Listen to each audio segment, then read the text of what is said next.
আসসালামু আলাইকুম। আমি সুজন লাইভে আসলাম আপনাদের মাঝে। অনেকদিন পরে আসছি, কিছু বিনোদন দেওয়ার জন্য চেষ্টা করি, আপনাদের ভালোবাসা দেওয়ার জন্য।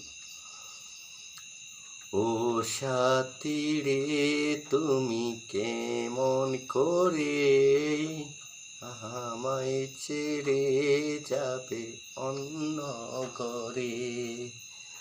আজ তোমার গায়ে হলুদ, কাল তোমার বিয়ে, বর আসবে গাড়িতে তোমায় যাবে নিয়ে।